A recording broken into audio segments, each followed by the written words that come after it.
read a small tribute today to His Excellency Uhuru Kenyatta, the President of the Republic of Kenya, to Her Excellency Margaret Kenyatta, First Lady of the Republic of Kenya, to His Excellency Deputy President William Ruto, and to all honorable guests here, all protocols observed. Good morning today. Today I find myself in a state of mixed emotions as I pay tribute to my grandfather, His Excellency the Second President of the Republic of Kenya, Daniel Toroitich Arap Moi. He was a man of such great stature that the name Moi was once synonymous with president. When I was younger, a common joke amongst my peers was, Moi wa Uganda ni nani?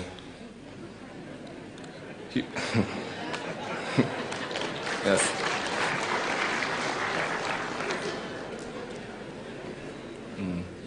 He was many things to many people: a leader, environmentalist, a mentor, educationalist, and for those who found themselves on the wrong side of his favor, a formidable enemy. But to me, foremost, he was just simply Ugo. I am immensely privileged and grateful to God to be the late President Moi's first grandchild. I was thus lucky to grow under the tutelage of one of Africa's greatest leaders. His principles of peace, love, and unity are etched deep in every Kenyan's memories. For us, his grandchildren, he instilled the importance of having ambition, focus, humility, and above all, the love of Christ, who is the purveyor of all wisdom. As he took his final bow, my grandfather was and remains a statesman. He was and remains a dutiful son of Baringo. For that, I want to send my deepest and sincerest gratitude to the people of Baringo. I want to thank you for gifting Mzee Moi to my family and to the world. We could not have experienced his greatness without your support, and I speak for many saying we remain indebted to you all.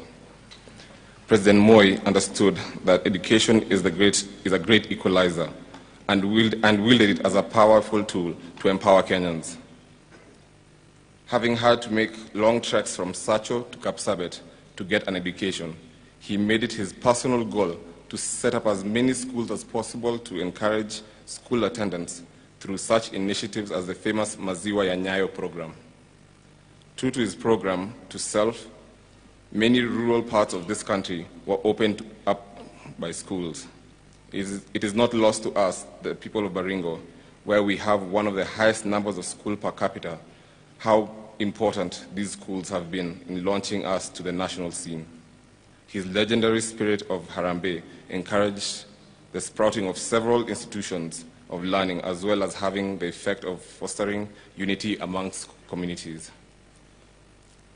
I will miss a lot of things about my grandfather: his counsel, his encouragement, his unwavering support for his grandchildren, and his belief in our abilities. But of all, I miss just sitting with him in silence, watching National Geographic or the news. Holidays for the Moi family will never be the same again. The joy in his eyes when he saw his grandchildren and great-grandchildren was infectious. And so I bid you farewell, Gugo.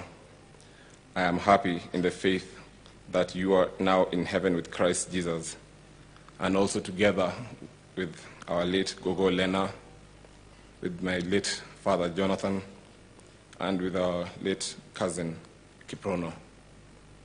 I believe you are singing your favorite hymn while watching over us. I will miss you, Gugo. Travel well. We love you.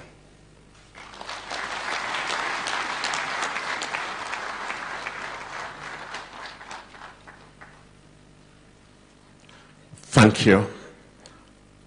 On behalf of the friends of the late President, I will now invite Dr. Silverstein, retired General Sumbeiwo, and Dr. Sally Koskei to move their tributes in that order. Dr. Silverstein, retired General Sumbeiwo, and Dr. Sally Koskei.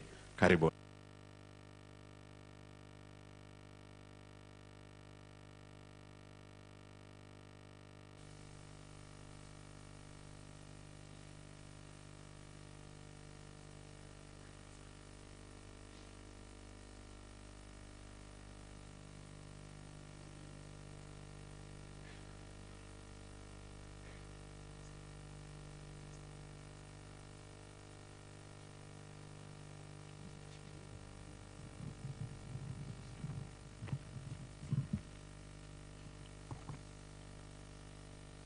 Your Excellency, President of the Republic of Kenya, and the First Lady, honorable guests, members of the Moi family, ladies and gentlemen.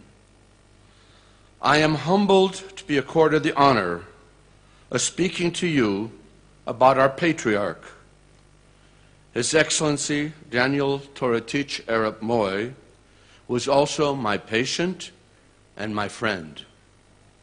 I first met Mzee in 1977 when he was a 60-year-old vice president and I was a 33-year young cardiologist. His secretary, Mrs. Smith, called to ask me if, when, and where I could see him. Yes, any time at Kenyatta National Hospital. And we began our 42-year relationship. At our first meeting, I was of course awed by Mzee's erect stature and commanding presence. Our relationship as doctor and patient warmed over 42 years with his deepening trust in me, our mutual respect, and growing friendship. During his presidency, when I would check him on a weekly at State House, he was always considerate of my time so that I could get back to my other patients without delay. After taking his interim history and examining him, he would invite me for a cup of tea. He always would say a silent prayer first as he held his cup. Then we would discuss our favorite subjects, the latest in medical developments, the Old Testament, and its application in today's world, international politics, and the state of Israel. Mzee was an exemplary patient, following my advice on medicine, diet, and lifestyle. For the record, as Gideon said yesterday, yes, Mzee loved his meat. He also enjoyed sharing a small glass of sweet, kosher sacramental wine from Israel with Sir Charles and Njonjo and myself, and maybe just a wee bit at bedtime. Dawa ya wazee. There was only one issue in which I could not sway him. That was his working too many hours. I even resorted to using the words from Exodus when Jethro advised his son-in-law Moses, "The things you are doing are not right. You will surely wear yourself out. Make it easy for yourself and let them share the burden." But this did not sway his work ethic, nor does it sway mine, much to my wife's chagrin. I traveled the world with Mzee, and among my other professional duties was to make sure we were not eating exotic animals, such as cats, snake, dog, nor drinking buffalo milk when we were in China. As a friend, he participated in my major life events, holding my firstborn son on his 8th day of life for his circumcision, and attending my marriage to Hannah. After his retirement, we shared many small dinners with dear friends at our home. Mzee was a devout, God-fearing Christian. And as a Jew and the head of the Jewish community of Kenya, our trips to Israel was always poignant for both of us. His love for Israel reflected in a decision that benefited both Kenya and Israel, such as the reestablishment of diplomatic relations and support in the UN. Israel helped Kenya with educational, agricultural, and infrastructure development, internal security, and even sending Israeli emergency response teams to some of our disasters. Mzee was devastated when his friend, Prime Minister Yitzhak Rabin, was killed, and he was unable to attend the funeral because we were traveling. However, I explained that attending the Shloshim, that is the 30th day of mourning, would be a special act of great respect. He told me of a similar tradition among the Kalenjins. And then he turned to Dr. Sally Koskei and said, "Make arrangements, we are going." As the only international dignitary at the Prime Minister's Shloshim, he was treated with great honor. Mzee and I found many traditions in common between the Jews and the Kalenjins, such as dietary habits, holidays, rites of passage, and even burial. We pondered if Kalenjins, this was his thesis, were not one of the lost tribes of Israel. When Mzee needed cataract surgery, he chose to go to Israel. When he began having difficulty walking 2 years ago, he jumped at the idea of further investigations in Israel, the land of miracles. Though medical investigations yield nothing much more than the need for increased physical therapy, however, spiritual therapy must have played a part. Bumping over the narrow cobbled streets through the old city of Jerusalem, we took Mzee by the colorful, aromatic souks to the Church of the Holy Sepulchre, which contains two of the holiest sites in Christianity. The site where Jesus was crucified and where he was said to have been buried and resurrected. There Mzee became exuberant as he fuata nyayo ya Yesu, followed the footsteps of Jesus.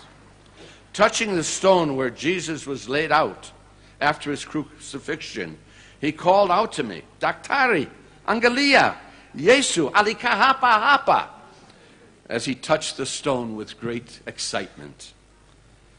In the days that followed, Mzee seemed invigorated to the extent that medicine cannot explain. He continued to be the exemplary patient, but with a new enthusiasm that gave him more strength and liveliness. During his final illness, this strong leader fought hard. His belief in his faith and his family never faltered. In the hospital, he was appreciative and gracious. He listened to the sermons of evangelical preachers, and he was excited when his sons Raymond or Gideon appeared on the TV and would point at the TV for me to notice it. Alas, his old body had fought all its battles. At age somewhere around 103, Mzee died. We grieve our patriarch, but grief comes from love. And over the years, the pain of grief will fade, but it will be replaced by the wholeness of love that is its origin. During his last 4 months, Gideon and I witnessed Mzee's positive response whenever I told him about the special prayer, Hebrew prayer, I said for him every Shabbat, every Sabbath in the synagogue. Mzee, this is the final prayer I can offer you, that your soul may forever rest beneath the wings of the divine presence. It is called El Maleh Rachamim, and is the prayer to God for the soul of the departed. And it is brief.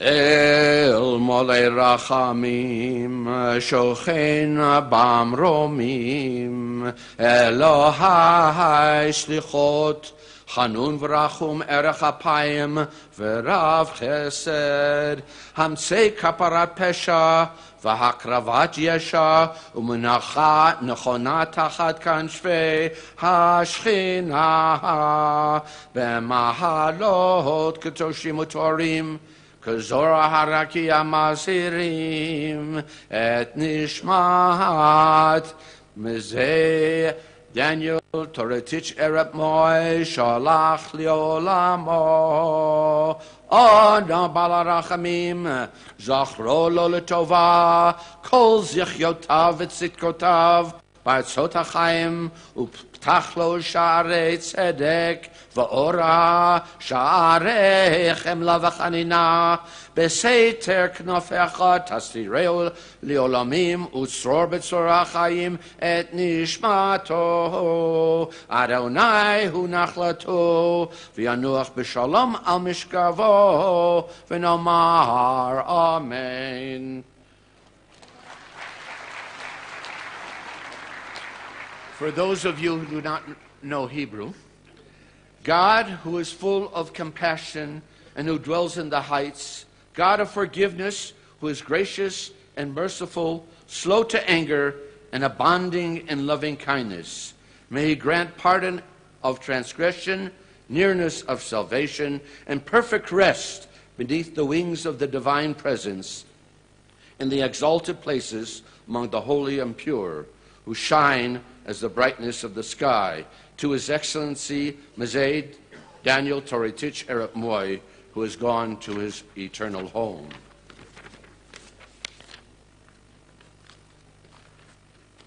We beseech you, O Lord of compassion, remember him with favor, all the meritorious and pious deeds that he did on earth.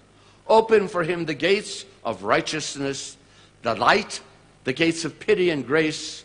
Shelter him forevermore on the cover of your wings, and let his soul be bound up in the bond of life. The Lord is his heritage. May he rest in peace, and let us say, Amen.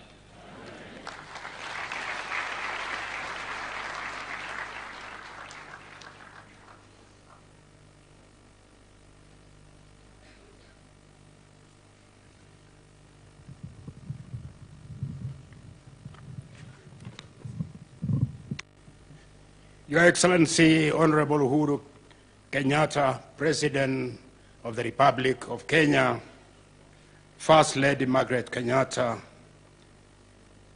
family of the late His Excellency Daniel Toretich Arap Moi, Second President of the Republic of Kenya, all of protocols observed, fellow mourners. Today, we continue to celebrate the life of President Moi. We celebrate his life because of the many achievements he had in his time in leadership. The late President Moi has been lauded not only within our borders, but also in the region and internationally, particularly for his love for peace and his several contributions towards peacemaking and peace building. In the last few days, since Mzee rested, we have been reminded of the Nyayo philosophy of peace, love, and unity. And to date, we largely owe the stability our country enjoys to this vision that he had. Kenya is a diverse country inhabited by several ethnic groups, and as such, our country has not been a stranger to peace and security challenges within its borders. Some of these include intercommunal violence, conflicts between farmers and others, conflicts over land, and violent extremism, among others. These conflicts were of great concern to the late President Moi, and to this end, he made efforts to deal with it from the root causes. In addition to promoting education and religion for communities in these areas, his government worked tirelessly to fight proliferation of arms, as well as increasing the development and resources in these areas. This was in an effort to reduce the economic burden that led to some of these conflicts. His government also saw settlement of several families in the conflict-prone areas. He had been displaced as a result of the colonial administration boundaries set. As Vice President, the late President Moi was personally involved in the negotiation with the leadership of Somalia during the Shifta War, where violent extremists were trying to alter Kenya's frontier. Other notable personal involvements the late president had include mediating the conflict between the Samburu Turkana, Turkana Pokot, and Pokot and Samburu communities, who were largely fighting over grazing and watering points. In doing so, he took time to continuously engage the leaders and leadership of these communities. He also implored on the political and security leaders in these regions to focus on uniting the people. Moving outside of our borders, it is important to appreciate the importance Mzee Moi gave to regional integration. He was instrumental in the revitalization of the East African community. We heard this yesterday from two former colleagues of his, President Mkaba, Benjamin Mkaba, and President Yoweri Kaguta Museveni, following its collapse in 1977. He understood the power the region would have coming together through political and economic cooperation. This vision, which was shared with the other leaders of the region, was one that will propel sustainable growth and development, promote and sustainable utilization of natural resources. We had as all President Kikwete yesterday, as well as strengthen political, social, cultural, and traditional ties.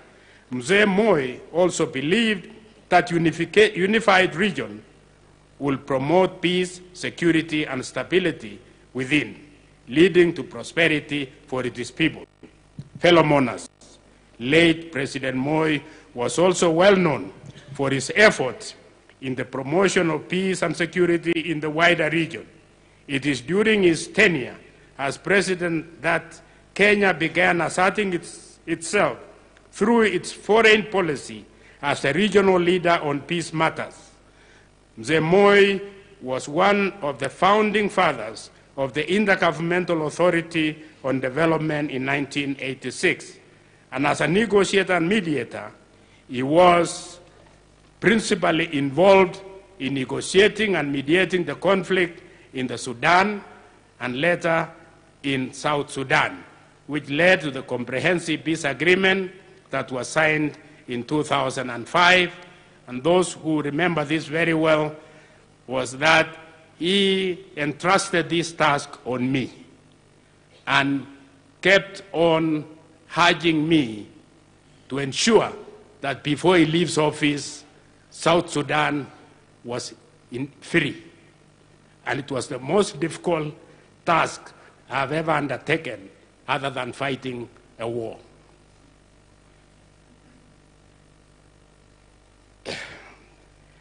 Later, after retirement, continued with the South Sudan, achieving the South-South dialogue that reduced the number of armed groups from 16 to 1. The late President Moi was also instrumental in Somalia national reconciliation process through IGAD. He was very particular about having the Somali people own the process that would lead them to a path of peace. He was greatly disturbed by the years of instability in that country. That led to the loss of several lives and destruction of insurmountable property. President Moi, therefore, through IGAD, supported the process that led to the formation of the transitional federal government of Somalia. In other parts of the continent, the late president was involved in internal peace processes in Mozambique, Liberia, Zimbabwe, Namibia, Uganda, DR Congo, and many others. The late president's quest for peace did not end following the conclusion of a peace agreement. He was also a believer of peace missions and as such, he ensured that Kenya was contributing country to several peacekeeping missions. Some of these include those that go beyond our region, including Chad, Namibia, Mozambique, Iran, Iraq, Kuwait, Yugoslavia, Liberia, DR Congo, Sierra Leone, and East Timor. To date, Kenya remains a proud contributing country to peacemaking and peace building. Let me conclude to Mzee Moi by appreciating his love for peace. He will be remembered as a peacemaker and as a peacekeeper. Let therefore be a guide to us to be lovers of peace and also mind the welfare of those around us. God bless President Moi. God bless Kenya. Thank you.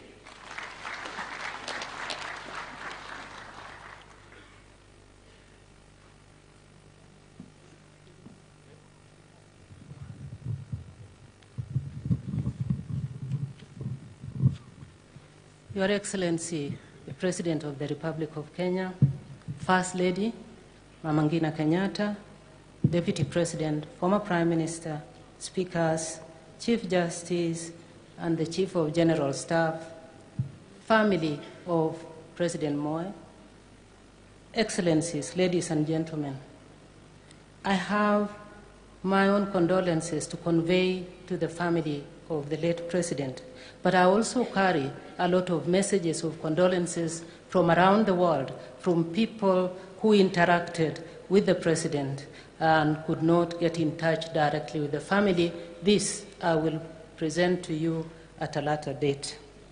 I first met Mzee Moi when he was Vice President. I was coming to the end of my first year at university, and I was job seeking. The year was 1972, July.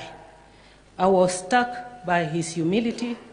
What crossed my mind then was that he stood like a soldier. He was very polite. He was surprised that I wanted manual work on a farm. Many years later, he reminded me of this meeting when I became reluctant to take up the London posting. He even reminded me of the ridiculous T-shirt I was dressed in that day. You have to believe that he really had a strong memory. Just in case you are wondering, that was a bright yellow T-shirt with black writing and a cup overflowing with beer. It was from East African breweries with the caption, "Have a nice day." At this, our first meeting, President Moi talked to me about the importance of education. He made me promise him that I would pursue my education to PhD level.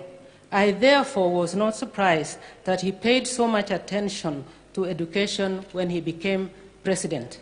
If there is one thing this country owes to the late president, it is a debt of gratitude for his tremendous effort to build schools from primary schools, secondary schools, tertiary colleges, and to universities. I sat in the meeting with him and British officials when he sought help for the building of Moi University. And apart from everything else and the other support they gave, that government donated the Moi University Library, which at the time was the largest this side of the continent. When it was critical to encourage girl education, to encourage girls to stay in school longer, he promoted the education of the girl child, but he did not forget the boys. There is not enough time to enumerate all that he did in promoting education in our country, but his legacy here is completely secure, I dare say. As most of you will no doubt recall, soon after the late former president took over power, one of the enduring images was his lifting of stones building gabions to prevent umomonyoko wa udongo. He constantly talked and practiced tree planting to protect our forest cover. Nyayo T-zones were, to use his own words, to stop encroachment on forests. Among those, and I will not even talk about the ivory because that was well documented yesterday by His Excellency the President. Among those who communicated with him on wildlife conservation was the Duke of Edinburgh and Prince Claus of the Netherlands. I was privileged to be present at the Dutch Royal Palace when President Moi was awarded an honor for his conservation work.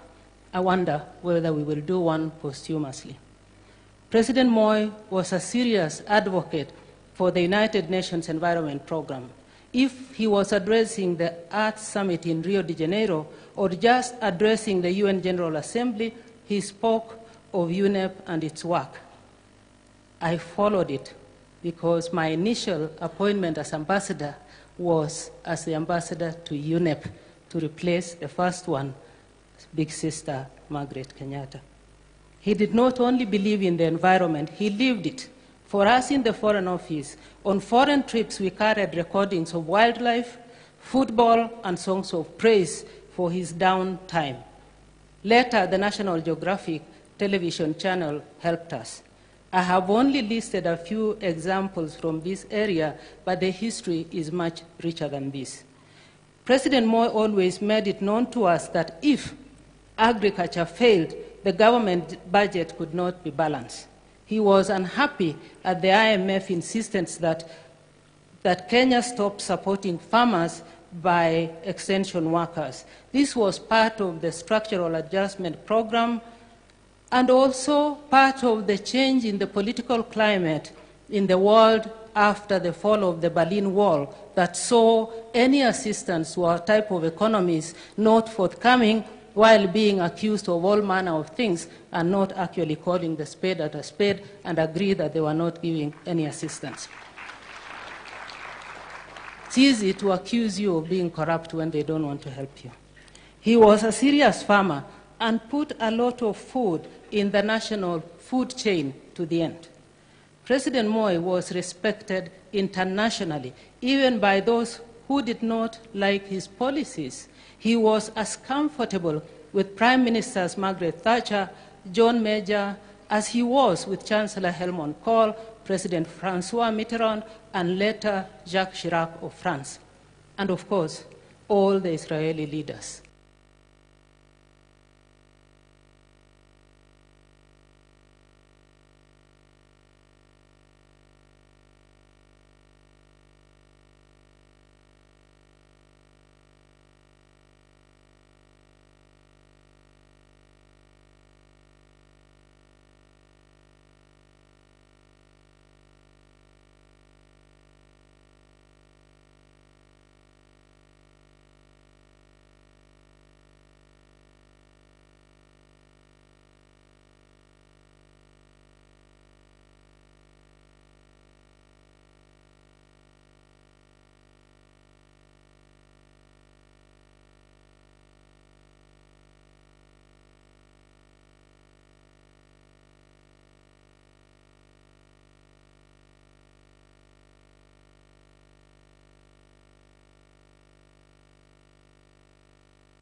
facilitate that call. And Moi was there expecting the call. But when the call came through, the operator simply refused to put him. He said there was no longer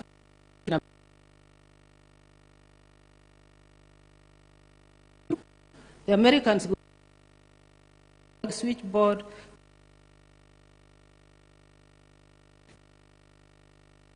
Apologize to President Bush for the mishap. The Siad Barre issue.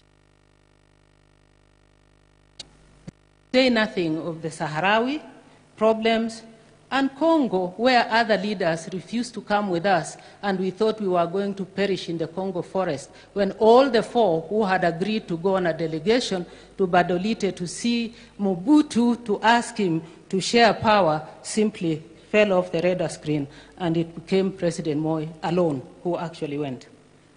One of the things that is not always mentioned is his tremendous effort to resolve the problem of the assets and liabilities of the old East African community. On the 15th of November, 1983, he was in Arusha for a long meeting. We thought we were going to come home the same day. Then Mwalimu, mwenzangu anataka kurudi nyumbani.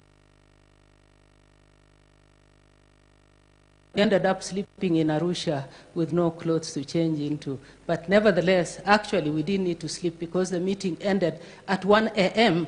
with the border being reopened on the 16th of November 1983. I took the notes. Then the refugees. I covered a lot of meetings between UNCHR Director Mrs. Sadako Ogata and President Moi. Many years after she retired and became head of JICA in Japan, I was attending a meeting she was chairing in Kyoto. She stopped the meeting to ask after President Moi, remembering that she sometimes wondered if she ever thanked him enough for his understanding and support for refugees coming across Kenyan borders in the 1990s. She told the meeting about how courteous and supportive President Moi was of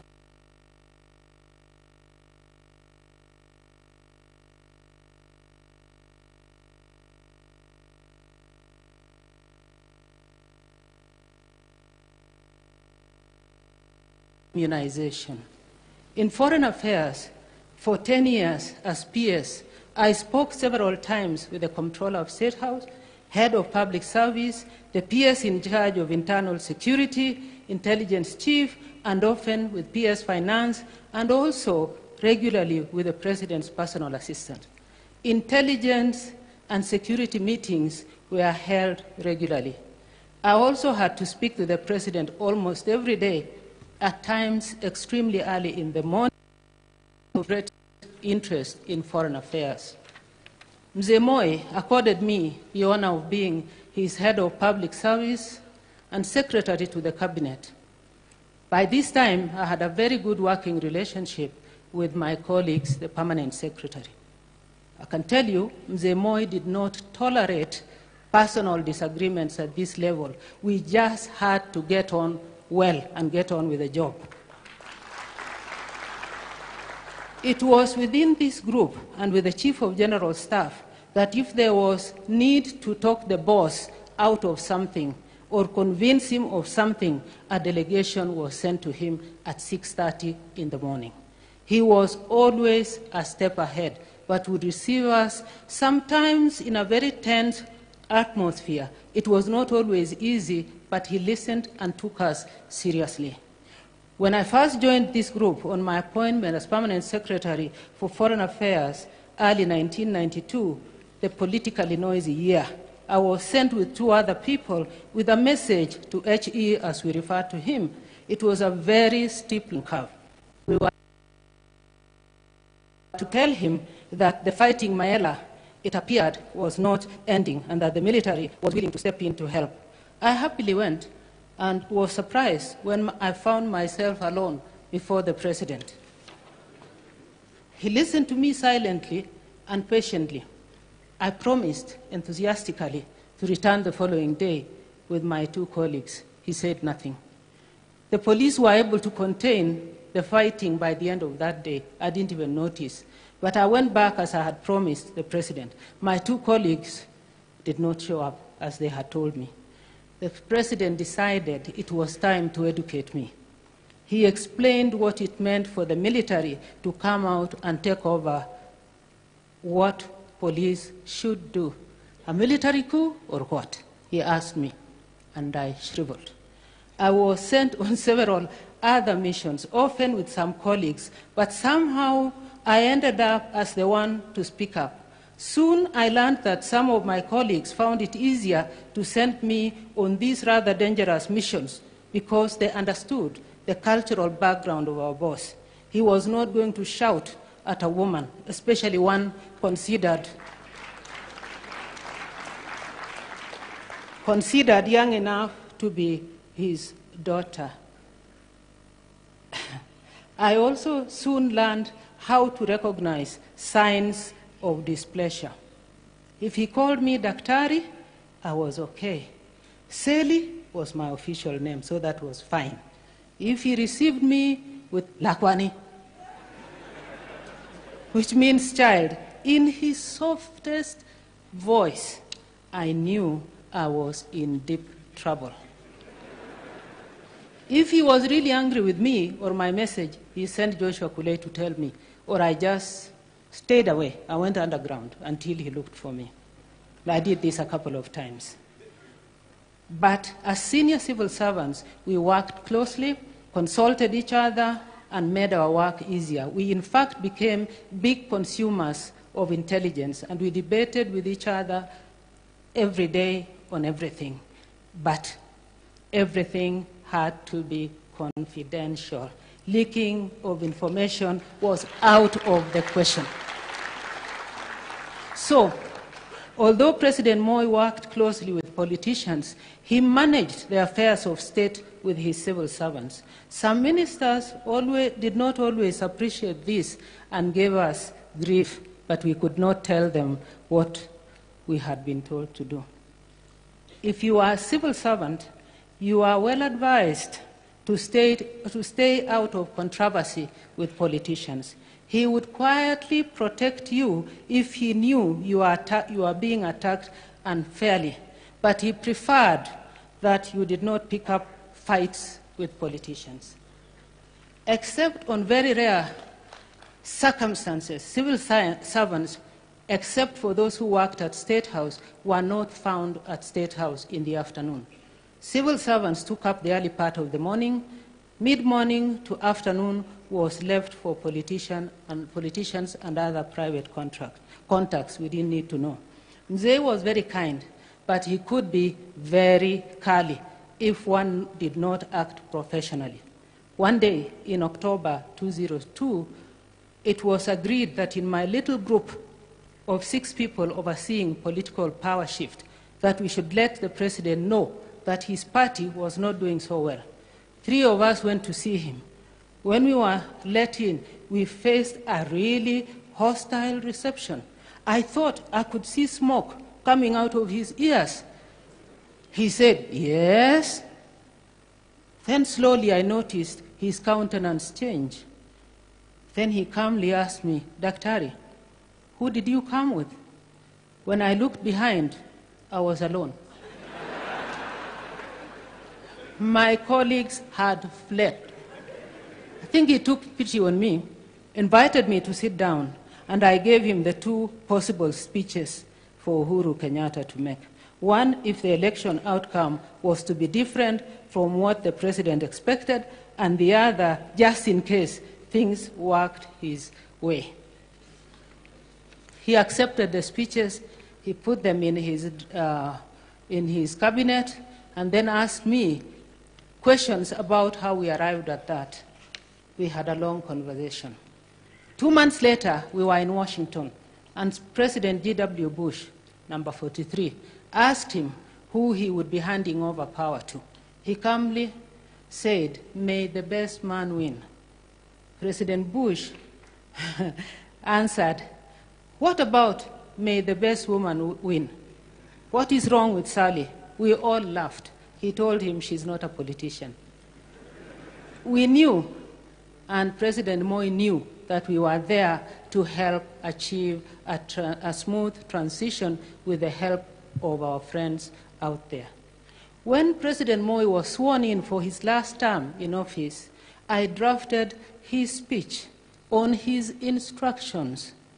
The speech had only 5 paragraphs, 3 of them starting with the same phrase, "In this, my last term in office."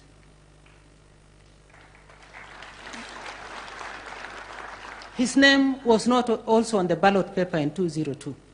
He was ready and prepared to hand over power. We worked hard on this. Even the much talked about house that he was supposed to be thrown out of. We prepared the papers, we took them to cabinet, but President Moi declined to accept the house. He insisted that although he had lived in the property for years, it was not his property. We were not careless. We looked after him. He just was always correct, and that is what those of us who worked with him saw. You know, we've always said he kept time, and I could tell you a lot of disaster stories about people who didn't keep time, including a minister coming late to a dinner for Margaret Thatcher, and we all knew, all the civil servants knew, at the next reshuffle he would be gone, and he did. He was a very successful foreign minister. President loved him greatly. He left immediately after the elections of '88. I was privileged to work with my former boss as an ordinary civil servant for 5 years, as an ambassador for 6 years, permanent secretary for 10 years, and his head of public service for 2 years. I will always remain grateful to him.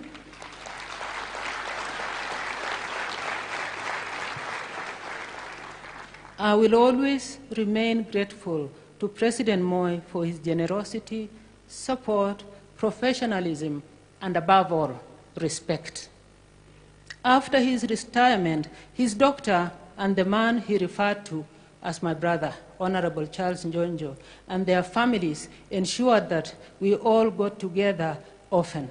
I learned a lot about him during this time. He remained completely gentle and polite to the end. Mzee's family should be proud of what a great father they had and for his contribution to this country that he so greatly loved and made tremendous sacrifices for. His legacy will ensure. Rest in peace, sir.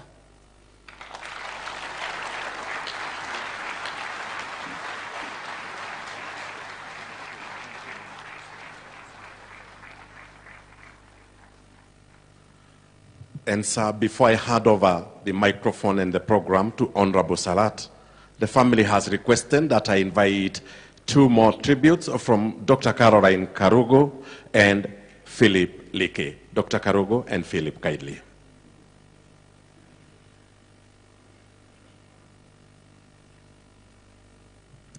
Thank you very much. Your Excellency, the President, Uhuru Kenyatta, Your Excellency, Mama Margaret Kenyatta, the family of His Excellency Daniel Toroitich Arap Moi, Your Excellency, the Deputy President, distinguished fellow mourners, I bring my condolences, those of the Karugu family, and indeed those of the great people of Nyeri County.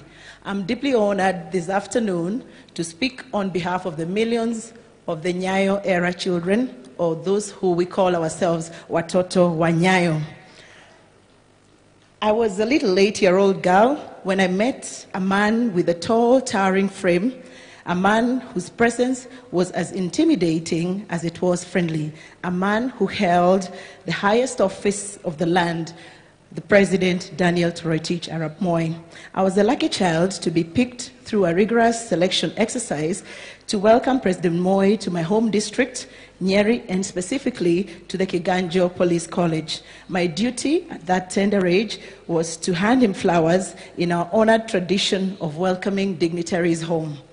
That small encounter of a little girl presenting flowers to the President of the Republic became the beginning of a journey down a long road paved with incredible kindness, genuine human compassion and love. His Excellency President Moi immediately assumed the role of a father figure in my life, and he took up the cost of educating me by offering to pay my school fees throughout my schooling years. I still remember with deep nostalgia the very first day when I met His Excellency the President. As soon as I handed him over the flowers, he invited me to breakfast, and he treated me to some sumptuous mbuzi ribs that were extremely tender. During this king's breakfast, I was asked, "What would you like me to do for you, little girl?" And he asked, "What would you like?" "Anything." I innocently responded, since he was the biggest person in the country, he should remove Kiswahili as a subject in my class. As a little girl, I had a good justification. I argued with the president that at home we spoke in Kikuyu, and in school we spoke in English. Further on, I wrote all my exams in English, and therefore I could not understand what the need of Kiswahili was. I thought a presidential decree against Kiswahili would be a masterstroke. The president smiled broadly and at my obvious childish request, and of course, I had to explain to my parents why I never thought of greater requests to the president, like the request of a Kambugonda. Those who don't speak French, Mugonda is a parcel of land where I come from. As for my Kiswahili request, that was never granted, it became a central part of my academic progress assessments carried out by Baba Moi himself during my annual visits to State House, where he would start by asking me, "Bado unacheza na masomo?" It is that small encounter in Kiganjo that began a life-transforming moment for the little girl from a little village called Nyarivo in Nyeri, who now stands in front of you, having recently attained a doctorate degree, to mourn a loving father, a faithful mentor, a devoted teacher, and a caring children's president. I celebrate President Moi for his proven, genuine big heart that made, and that of many other children across the Republic. I celebrate this extraordinary leader who as living